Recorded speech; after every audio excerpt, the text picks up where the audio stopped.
Got it? So we can just quit, right? So it's cool, everybody understand? That's all it is. It's cultural and it's professional. So it's a way of being, it's a culture, it's a thing you live, it's a person you are, it's a thing you do, it's a part of you.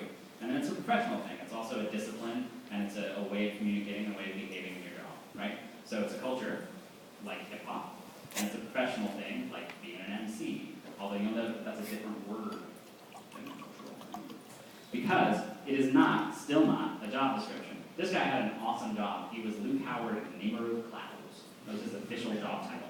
He's the guy who named, like Cirrus and all that stuff. Which is kind of cool, but this is not you. When you think to yourself as a sysadmin, I want to be a DevOps, you are doing yourself and other people just this wicked disservice. Because as a sysadmin, my personal experience, has been that I'm often regarded as less than software developers. People who are great at software development or good at software development are seen as being really great. People who can't write code or can't do those things, they're not valuable. And by being a sysadmin, it's the job you get because you just couldn't hack it as a software developer, right? And we've sort of internalized that as a group, like that trauma and that repetitive beating into you that you're not as good as they are takes its toll eventually, and it makes you want to change your name. It's the thing that makes you want to go move to another city, grow your hair long, and start dating the other gender, right? And so it's still not a job description, and the idea that you want it to be a job description is sort of foul. So how did we get to DevOps? What does it actually mean to be DevOps? Well, it starts with traditional systems operations, right? So how many people work for an ISP at their first job? That's a lot of the room, for the record. And what's cool about that is we're all roughly the same age. I can say with a pretty solid certainty, we're all somewhere between maybe 29 and 30 and 40, right? And if you're in that span, that you were just right there when the internet was happening, right? And we all didn't have a lot of references for how to build stuff on the internet. What we did was we went and bought the Armadillo book, and we went and bought the Unix Systems Administration Handbook, right? And we read those books, and then we took those things and we tried to do it to build our ISPs. And for the most part, it just didn't fucking work at all, right? It worked for a minute. But trying to do backups the way they told you to, and installing printers and all the shit you had to do where you were I printed out every log message that went by. Did anybody ever do that? I totally did, because it told me to in the book, and I tried it, and then my logs were so big and I had all this traffic.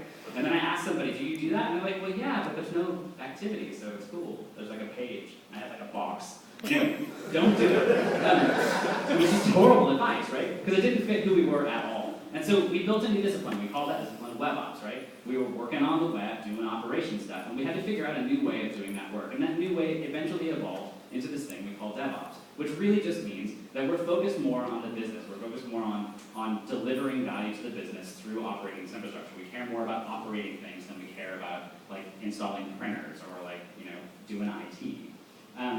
And that WebOps thing, most of us started out looking like this, because this is how companies historically have been structured, right? How many people have an organizational structure that looks like this? Okay, it's pretty common, right? You've got software developers who have directors who go to some VP, right? Network engineers, and the thing about this is never the twain shall meet, right? These dudes don't go to lunch together, they don't hang out, they don't talk to each other, they don't walk by and be like, hey, what are you doing, systems administrator? And he's like, I'm installing software. And the security engineer's like, I love that software. And the software developer's like, I wrote that shit. They don't do that together, right? Because they have different bosses, and they sit in different parts of the building and everything. And what it means is, you don't talk to each other, and eventually you become the enemy, right? Eventually it's I hate network engineering, because network engineering never lets me do what I want. We all network engineering guys are actually kind of nice, but you stopped talking to them 3 years ago because that one time he was an asshole and turned around with his headphones on, right? It's all together, man. It's all done. So, what you need to do is something that looks more like this, right? You need to get the directors kind of out of the way, and everybody needs to be in a big fucking pile, right? Where, software developers, network engineers, systems administrators, security engineers, we think of ourselves more as peers and as friends, and we're having fun together, and we're mentoring each other in our different disciplines, right? When you walk up and see a network engineer configuring BGP, I totally want to see how to do that. I totally want to know how that works. And I have no idea, right? I'm terrible at it. And so if I could watch, I would totally do it. I would hang out and be like, dude, that's awesome, and you would be so cool. I'm just great at writing configuration management code. I'm really fast at it. I can automate stuff really, really quick. I would love to show any single person in this room how I do it. It's super fun. I love to do it. If you're a great software developer, I was at the bar with Brian Cantrell, and That dude is one of the best people on the planet at debugging operating systems and debugging application stacks. And if you could watch him do his work, wouldn't that be awesome? But you don't get to because you don't have the same director. So, fuck you, right?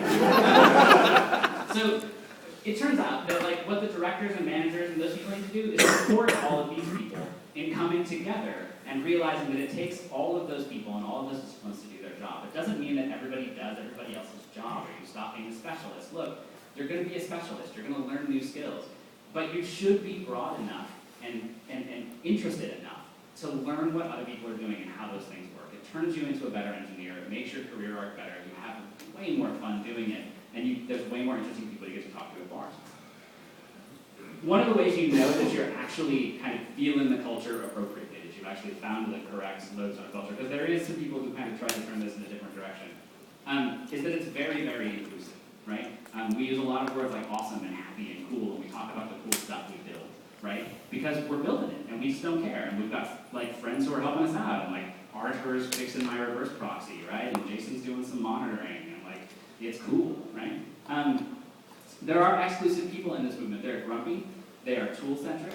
I've had people in this talk be like, I hate Chef, you should use Puppet, and I'm like, you're a dick, right?